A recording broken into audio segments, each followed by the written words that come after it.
Gift Biz Unwrapped, Episode 14. Hi, this is John Lee Dumas of Entrepreneur on Fire, and you're listening to Gift Biz Unwrapped, and now it's time to light it up. Welcome to Gift Biz Unwrapped, your source for industry-specific insights and advice to develop and grow your business. And now, here's your host, Sue Monheit. Hi there, I'm Sue, and welcome to the Gift Biz Unwrapped podcast. Whether you own a brick and mortar shop, sell online, or are just getting started, you'll discover new insight to gain traction and to grow your business. After you listen to the show, make sure to jump over and subscribe on iTunes. That way you'll automatically get the newest episodes when they go live. And thank you to those who have already left a rating and review. By subscribing, rating, and reviewing, you help to increase the visibility of Gift Biz Unwrapped. It's a great way to pay it forward. And now, on to the show. Today, I am thrilled to be joined by Kevin Jordan. Kevin is the owner of Redpoint Marketing Consultants and the host of the Small Business Marketing Minute Show. That show is a video and audio podcast that teaches simple, affordable, and practical marketing methods to small business owners. He's also a member of the Duct Marketing Consultant Network and has recently co-authored a book titled The Small Business Owner's Guide to Local Lead Generation. And that book is just out for, I think, just a couple of weeks as of this recording. The book teaches local business owners how to successfully compete with much larger companies. And if any of you have listened to the very first episode we did, 000, when I talk about what this podcast is all about, I talk a lot about the fact that if we are smaller businesses, we're leaner, meaner, we can react so much faster, and that's exactly what Kevin talks about in this book. Welcome to the show, Kevin. Happy to be here, Sue. I am thrilled that we connected because, again, I think what you are talking about and presenting in this book is exactly what we want to talk about today. So perfect timing. Yeah, perfect timing for me too. Is there anything that we should add to your intro before we get started? I think you hit it all. Well, we're going to jump right in, and as our listeners know, we like to align the conversation around the life of a motivational candle. The light shines on you, Kevin, while you share your stories and experiences. So shall we light it up? Absolutely. Wonderful. Help us envision what your candle looks like. What color is it? I think I'm going to go with old gold, Sue. That's one of the colors of my alma mater, Purdue University, and it's actually a very specific type of gold that's called old gold. So that's my candle color right there. Okay, and old gold is kind of like an antique-ish versus a metallic, I would guess. Right. Got it. And what is the quote that would be on that candle? It says, "Things may come to those who wait, but only the things left by those who hustle." That's from Abraham Lincoln. How does that resonate with you? What does that mean to you in your life? Get started. And that's actually the quote that we use in the last chapter of the book, which is called Get Started, and just says to me that you can plan and plan and plan and edit and tweak, but the person who puts something out there that's maybe less than perfect and starts getting some results is going to be far ahead of someone who's waiting till everything's perfect. I totally agree. You know, we all know people who are going to write that book, or they're going to start that business, or they're going to do, and they talk all about it, but nothing ever happens. And if nothing ever happens, then you're never going to know whether it's going to be successful or not. Right. And it is. I mean, everything you do, it's going to be a little uncomfortable when you get started because it's new to you. But everybody starts at that place. Everybody starts at the beginning. It's kind of like that time in that you don't have a choice but to do. So I love that quote. It's perfect. Gift Biz listeners, when Kevin and I first started talking, he was generous enough to send me a draft version of his book because we were trying to zero in on exactly what to talk about today. But I think I've narrowed in on just a couple of topics that I want to talk about. And the first one is referral marketing. The reason I wanted to talk about this is getting referrals from your current customers is one of the easiest and least expensive ways of doing it. But so many of us are nervous or just don't quite feel comfortable with doing that. So I thought maybe Kevin could help us out a little bit here. Can you talk a little bit more about what the value is of referral marketing? Yeah, Sue, and I think you picked a great topic here because it is by far one of the best ways to grow a small business. And a lot of people don't really have a plan for that part of their marketing. So I think there's two really big points to make about the value of referral marketing. The first is that it's by far the lowest cost of acquiring a new customer. There's a lot of different ways that you can acquire a new customer, that people can hear about your business. Advertising, of course. They can search online and find you that way. You can be doing public relations, all kinds of things. But all of those are going to cost more money or take more of your time than getting referrals. So referral marketing is by far the lowest customer acquisition cost for you. The second thing is that customers who are referred to you tend to be more ideal for your business. For example, if you had a shop that makes custom signs, hand-painted signs or wood-burned signs or something like that, and someone comes to you and says, I was just at my friend's wedding and I saw the sign that you made for their wedding. I loved it. I want one just like that. Well, number one, their friend probably told them about how much it costs, so they're not going to have sticker shock when you tell them what your prices are, and they're going to be willing to pay what you charge. Number two, they already have a very good idea of what you can do and how you operate and all of that kind of thing. So they're not going to complain as much. They're going to be a better fit for your type of business, and they're just really going to be an easier customer to deal with. I never thought about that before. I thought about the credibility in terms of if someone refers it, the product is probably there. But in terms of them being, in terms of product quality, but in terms of them being pre-qualified with price, you're absolutely right. Yeah. But why do you think that people have trouble? I'll see people, even in my mastermind, people just get a little bit anxious or they feel uncomfortable putting something in place where they're asking for referrals. I think there's a lot of reasons, Sue, and they vary from people thinking maybe that they just don't deserve it, thinking that it might turn people off or, whatever. But I think the two big reasons are really that they just don't know how to do it and that they don't make it a habit. That's the key to really being successful at getting more referrals, is putting a step into your process where every single time that's the point in your process where you ask for the referral. For example, if you have a brick and mortar store and a point of sale and you are handing a customer a receipt, that could be your trigger for every time I hand a customer a receipt, I ask them if they've heard about our referral program. And I never hand a customer a receipt without asking them that question. Obviously, if you have an online business, it might be done via email or whatever. But there has to be a point in your process where every single time, that's where you ask for the referral. And it has to be automatic. So I think, what you're saying that's a little bit differently is that you already have a program set up. So you're not asking someone for a direct referral like, hey, do you know any friends who could also use this service?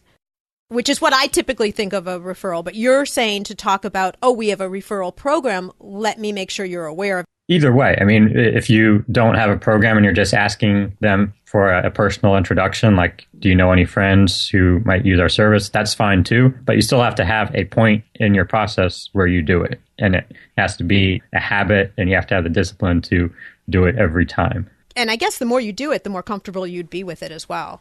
Yes, exactly. And by the way, it will not turn people off. These are people who like you. They're continuing to do business with you. People actually are wired to give referrals. It is something that is in our nature because it adds value to our relationship with people when we can help connect them with companies that they're going to be thrilled to do business with. And that makes us more valuable to them. And a lot of people don't even realize this, but it's actually psychologically in our nature. So when you help people do this, help them connect their friends with you so that they can impress their friends, it's actually helping them out too. And so if someone is listening right now and they don't have a referral program, a structured program, can you give us some tips or steps on how one would get started? Sure. I've got 3 things that I think your listeners should start with here. The first, and these are kind of related to 2 different types of referrals, by the way, because we often think of referrals from customers, which are great, referrals from other business owners, which sometimes are even more valuable. So for a referral program for your customers, I would simply start by asking every customer that you deal with hey, I'm thinking about starting a referral program. If you had a choice between getting X, Y, or Z when you referred a new customer to us, which would you prefer? And just kind of getting some feedback from your customers about what would incentivize them to give you more referrals. And they'll give you some great feedback. So that's where I'd start for customer referral program. For getting more referrals from other business owners, I would suggest starting by visiting a meeting of your local BNI chapter. That's Business Network International. Chances are there's one within 5 miles of wherever you are in the country, at most maybe 20 to 30 miles. There are literally thousands of chapters in the United States. And what you'll find at a BNI meeting is anywhere from 15 to 30 local business owners who are ready and willing to give you referrals and who have been trained by BNI on how to do that. So it's anyone can visit the meeting, just contact the chapter president on the BNI website and find the time and location and schedule a time to visit one of those meetings. Yeah, and BNI, as part of their structure, referrals are set into their meeting flow. They have a structure for each meeting. So you're right, that's a great idea. It's an easy way to start feeling comfortable with referrals. Yes, and if you join BNI, they actually give you all kinds of training about how to ask for referrals, how to network. It's really a world-class organization. And then the last thing I'd suggest for those of you who go out and buy our book, one of the bonuses we offer, which I think we'll talk more about later, is a free copy of a book called Renewable Referrals, which one of my co-authors wrote, which is all about how to form long-lasting strategic partnerships with other small business owners. And we're giving away a free copy of that to the first 100 people who come to the book website and fill out the form. So even though we've sold over 100 books at this point, we've only gotten 30 or so people who have requested that book. So there's still quite a few available for your listeners. But it is finite. So if you're interested in that, you better jump on it. But I guess, yeah, we are going to talk about that a little bit later too. Okay, fabulous. And I'm just going to jump back really quickly to when you're talking about customers. If you're getting customer buy-in, which first off, I think is a fabulous approach, Kevin. I've never thought of it that way either. But I think anybody who's a little less than comfortable will also start seeing the reactions that the customers are sharing. If you're just asking a question like, what would be valuable to you as part of a referral program, you'll see that they'll say, oh, well, let's do this or let's do this. They probably aren't going to say, nah, don't do a referral program. Yeah, if you're saying customers, if you're having customers tell you, you know what, I really don't think I'd be comfortable referring you to anybody, then you have some problems. I mean, you've got some other things you got to deal with. Yeah, I mean, well, that's always the fear, right? But I have never heard one story where that's happened to anybody, ever. Yeah. But we always still have that fear. I'm not sure why. Let's wrap up this portion of the conversation. We've now covered the value of referral marketing, how to overcome, your concerns about asking for referrals, and then some great steps to get started if you don't have a referral marketing program or even have been thinking along those lines at all. Fabulous information, Kevin. Thank you for all of that. Sure. The second topic I wanted to talk about is event marketing. Particularly for those people who already have a brick and mortar, it's way easier to get started and do some type of an event, but it's not exclusively for brick and mortar. Anyone who's home-based, sells online, could also do some type of an event. So I think it really is applicable for everybody who would be listening today. Let's go with that, Kevin. What would you say about event marketing? Why should you do it? Well, I think that can be covered in 2 words, Sue, and those words are FaceTime. I'm using the word FaceTime a little bit loosely here because if it's an online, it's not necessarily be literally face-to-face, but it's interacting with people personally versus just having them browsing your website or reading something you sent them in the mail or whatever. And you are the number one sales tool that your business has. So when you are in front of a person talking to them, that is by far the best way that you can convince them to know, like, and trust you and thus do business with you. And events are a way for you to do that with many, many people, anywhere from dozens to maybe even thousands if it's something like a trade show at once. So that's, in a nutshell, why you should be doing events. Yeah, especially online. And if you have mostly your logo out there, who's behind that logo? What's the voice? What's the face behind the business? And a lot of people, I know there's been a lot of research done with social media, like should you use your icon or should you use a personal face? A lot of it is trending to that personal approach is so important, and it does equate to more sales. It's been shown that it does equal additional revenue by putting yourself out there as a real person. Yeah. So what's involved in event marketing? Well, there's so many different types of events that you can do it. You've got online events like webinars. You've got self-hosted events, special events at a brick and mortar location. You've got sponsoring other people's events and then trade shows and all kinds of different things. So I think the first thing you need to do is kind of decide what type of event you feel most comfortable doing and that you have the resources to do.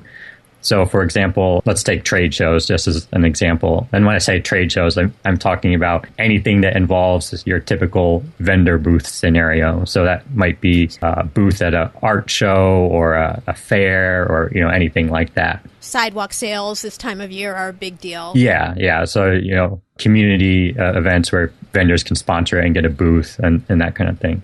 Okay. That's an easy one to do because you don't have to bring in the crowd. The event people, whoever's putting it on, take care of that for you.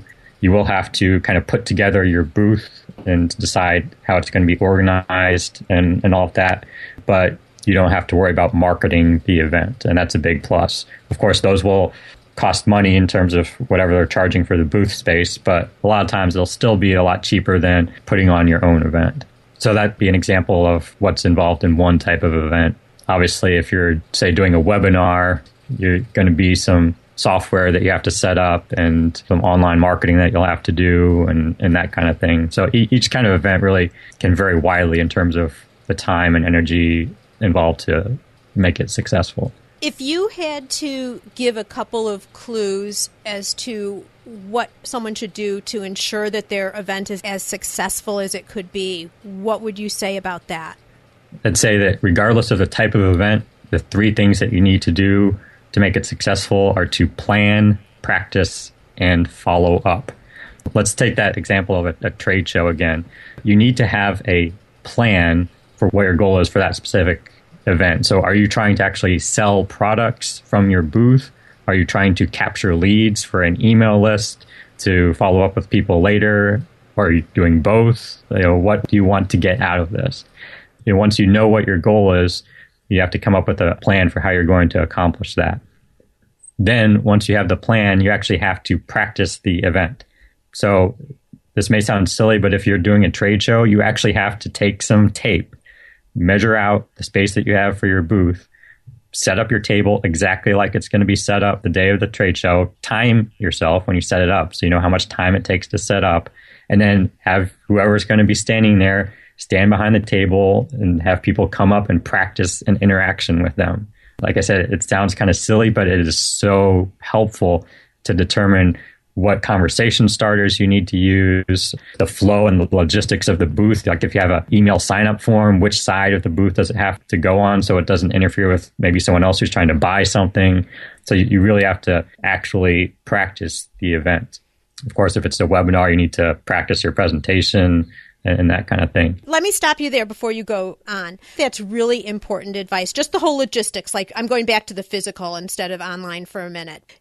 To logistically know where everything should be and how it can flow nicely makes a lot of sense, because I've been to a lot of shows where booths are totally congested. You couldn't get in there to ask a question to save your life and people walk away. I mean, it's good to have a lot of people at your table, but it has to be a smooth flow where it can introduce new people in, or else you're going to lose people. Yeah, absolutely. I think it's so critical if you're doing that kind of vendor booth situation. You need to be capturing names and emails for your email list. I've actually seen a surprising number of examples where people had some sort of giveaway that they were doing in their booth, which is a great idea to do like a sweepstakes or a giveaway. And they were having people sign up for it by giving them a name and phone number, but not getting an email address. And when I asked them why, through the course of that conversation, I realized that all they were going to do was call up the winner to let them know that they had won, but they weren't going to do anything with the rest of the names. And I'm thinking, wow, you don't even get what you're doing here.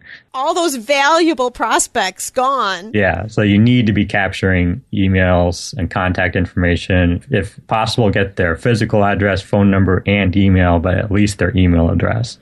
And that gives everybody at the booth something to do, too. The worst thing is if you have someone who's just sitting there doing nothing, passive booth attendance. Yeah. Versus interacting with people who come by. Yeah. And then going back to my list of 3 things, the most important part of making the event successful is following up with people who attended your event.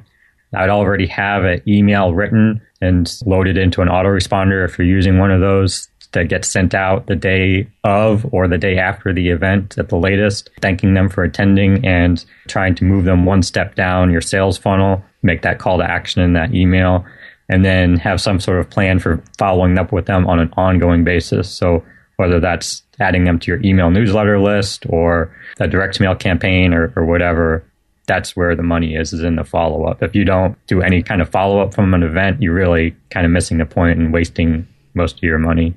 Yeah, so you're saying you don't just wrap up and go home and be done. Yeah, people, I've seen, again, so many examples, especially in the gift industry, where people think of a trade show as a one-day event where they're selling their products from their booth, and they think of their results in terms of how much product did we sell that day.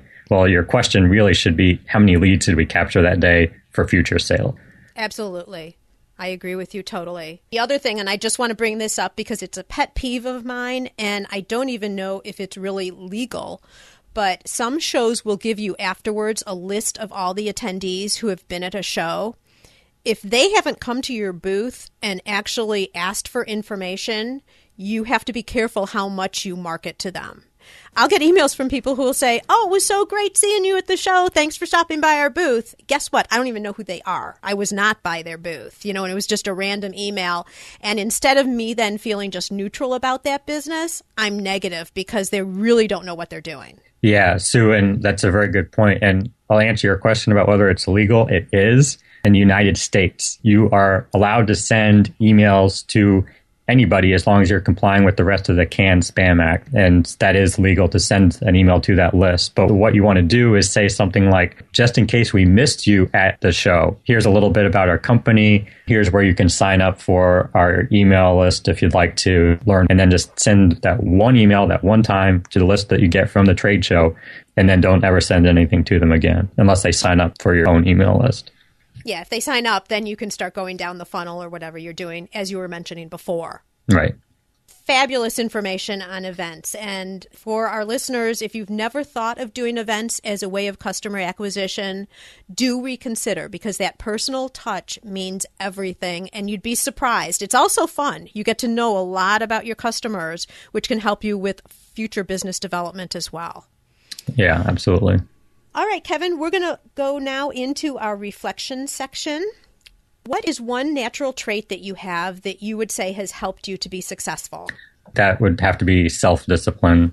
And that really comes a lot from my training as a pilot, which is a very strange background for a marketing consultant, but skills transfer well. And that's certainly one of them, because as a pilot, you're trained to do things the same exact way every single time, no matter what, no matter how tired you are, no matter what kind of day you're having, you always do things the exact same time, because if you don't, people could die. I'm not being melodramatic at all when I say that. That's the purpose of everything that we do in the course of every single flight, is to protect lives. While fortunately in the marketing industry, lives are not at stake, having that same mindset as to the processes that I have in my business and just the habits that I have in my life, applying that idea of self-discipline to those has really gotten me far. Really good insight. Thank you for sharing that. What tool do you use regularly to keep productive or to help create balance in your life? For this one, I have to give a shout out to a friend of the book, John Ferrara, and his great CRM tool, Nimble, which I use myself. There's a lot of CRM systems out there, but that's the one I use, and I really like some of the features it has to help me keep track of all the people I'm interacting with and who I need to be following up with and all that kind of thing. So Nimble. Ooh, sounds like something we need to check out. Absolutely.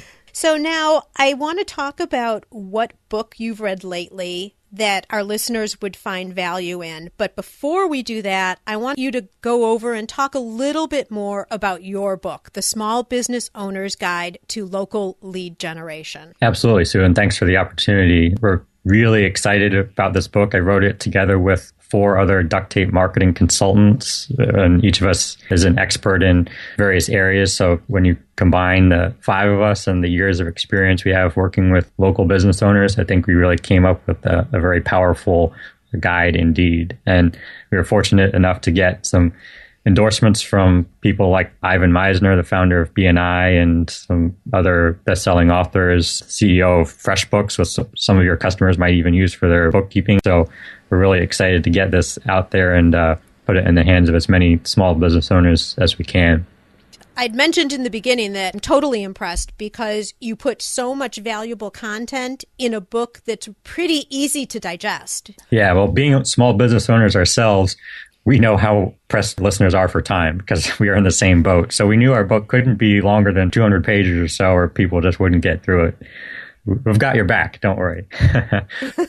But put together a bonus package for anyone who purchases the book. And I already mentioned the free copy of renewable referrals for the first 100 people. But we've also got a free bonus chapter on video marketing and ebook on the 66 most successful lead generation tactics. Got a couple other ebooks from Duct Tape Marketing, video interviews with all the authors, some downloadable templates to help you with your website and marketing kit, and all kinds of great stuff. Wow, the book is just the start. Absolutely, yeah. I think the resources are almost even more valuable than the book. The website for the book is localleadgenbook.com. That's where you can access all the bonuses. There's a form you can fill out just to put in your confirmation number after you purchase it on Amazon, and then you'll get instant access to all the bonuses. Okay, and after everybody reads that, what other book should someone look into?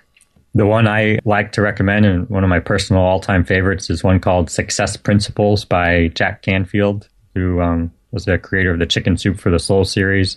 And it's just a book that's packed with the ideas and principles that have been used by really most successful people throughout history to get to where they are. And it is a book that literally changed my life and is what led me to start the journey from becoming an airline pilot to a small business owner. And what do you mean by changed your life? Well, the first principle in that book is take 100% responsibility for your life and for your results. At that time, I was in a very bad place in my life, just really hating my job. I was going to work with lots of other people who hated their job.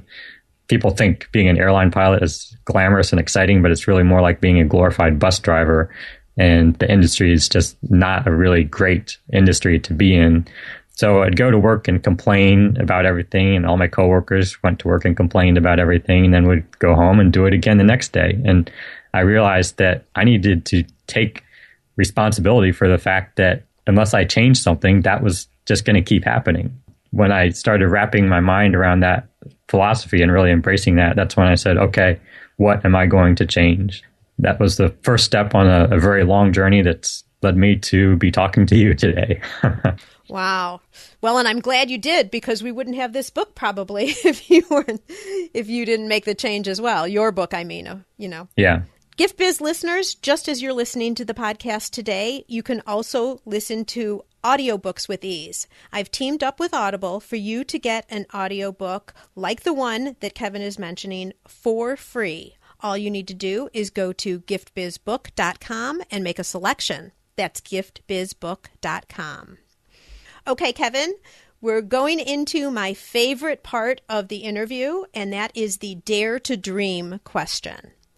I'd like to present you with a virtual gift. It's a magical box containing unlimited possibilities for your future. This is your dream or goal of almost unreachable heights that you would wish to obtain. Please accept this gift and open it in our presence. What is inside? Well, Sue, that's a great question. And I feel like I should give some kind of deep philosophical answer here. But to be honest, the first thing that came to mind was I'd really like to achieve some kind of financial freedom by the age of 50 so I can retire and do whatever the heck I want for the rest of my life. So that's maybe not the most philosophical answer that you'll hear, but it sounds pretty good to me. Well, you know what? It's not supposed to be a gift for anybody but you. And I think putting something out there like that, saying exactly when and being able to have your freedom at that point, that doesn't mean you're not going to keep working, but it means that you don't have to if you didn't want to. Exactly. And that's a very good point. When I say, whatever the heck I want, that might well be continuing to do what I'm currently doing, but I could also choose to do something else. And that's what I want, is the ability to wake up every morning and do whatever I want on that day. That combined with what you were talking about with your lesson from Success Principles, they both go right in line with each other, especially as business owners, of our own businesses are completely in control. Gift Biz listeners, you're looking to build your business. That's why you're listening here. We can all take the advice and share in your dream, Kevin. All right. So how can our listeners get in touch with you? You've talked about the book already, but how could people get in touch with you if they wanted to learn more about services and the other things that you do? My business is called Redpoint Marketing Consultants, and my website is Redpoint Marketing Consultant. And that's where you can find all of the information about me and what I do, and my social media links and all that good stuff. And as you all know, if you jump over to giftbizunwrapped.com, you'll find Kevin's show notes page, and that'll have all the information. It'll have links of everything we've been talking about, a little bit of a review of the whole interview. So if you've missed anything, don't worry. It's all there and available for you on that page. Kevin, thank you so much for all of the valuable information that you've shared with us today. And may your candle always burn bright. Thank you, Sue, and thanks so much for having me on the show. Learn how to work smarter while developing and growing your business. Download our guide called 25 Free Tools to Enhance Your Business and Life. It's our gift to you and available at giftbizunwrapped.com/tools. Thanks for listening, and be sure to join us for the next episode. Would you like to be on the show? Or do you know someone who can provide valuable insight from their experiences? If so, we'd love to hear from you. All you need to do is submit a form for consideration. You can access the form at giftbizunwrapped.com/guest. That's giftbizunwrapped.com/GUEST. Today's show is sponsored by the Ribbon Print Company. Looking for a new income source for your gift business? Customization is more popular now than ever. Brand your products with your logo, or print a Happy Birthday Jessica ribbon to add to a gift right at checkout. It's all done right in your shop or craft studio in seconds. Check out theribbonprintcompany.com for more information.